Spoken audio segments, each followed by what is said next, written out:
Hello and welcome to this short video. I wanted to share with you something very simple, very beautiful, and hopefully really helpful on the topic. Something I learned the other day, so I wanted to kind of get it on now because I think it's just brilliant. And that is around about change. What I encounter a lot in coaching sessions is that when people come in, they know that something isn't right with their present. And so they want a different future. And when I ask them, what does that future look like? They don't know. So making this jump between the way things are now and the future that they want is really difficult because they can't identify with that way of being. What they do, however, know is their past. Now, what happens is that we can identify with our past. Our memories and our beliefs about our past create our thoughts and our actions today in the present. We have old stories, an old narrative, and we basically just go around in circles like this. This is where moments or narrative parts like, I can't do that, or that's just not me. That's not the way that I like to do things. And the problem is that when we become identified with this, it's very difficult to then change. That's what congruence is.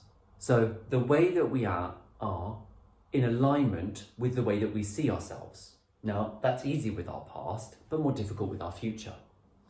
Now, bearing in mind that the mind and the body are habitually lazy organisms, we are conserving energy, so we create habits of our daily life and daily routines so that we can conserve energy for when we really, really need it, when we really need to process something or we really need it in a fight or flight situation. So what happens is that people get stuck in this loop of going round and round and round and never know how to get to their future. So what we have to work on is really getting a good understanding of what the future looks like. What does change look like?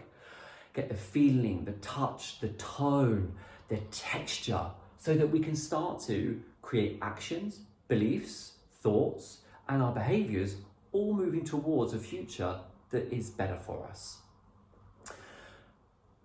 This is what is called the self-recognition mechanism. It's the idea that when someone says, look out for red cars, that you'll continuously then see red cars. What we can do the same as when we know what our future is and we can see our vision, we can then start to make the necessary steps, the necessary changes to start to move towards that future. So I hope that video makes sense and explains a little bit about this very simple but very effective model. And I wondered if you'd like to drop any comments below about maybe stories or narrative in your life that's not helpful for you at the moment, and or how you'd like to change it in the future. Thank you so much for watching this. Hope you have a lovely day. Take care.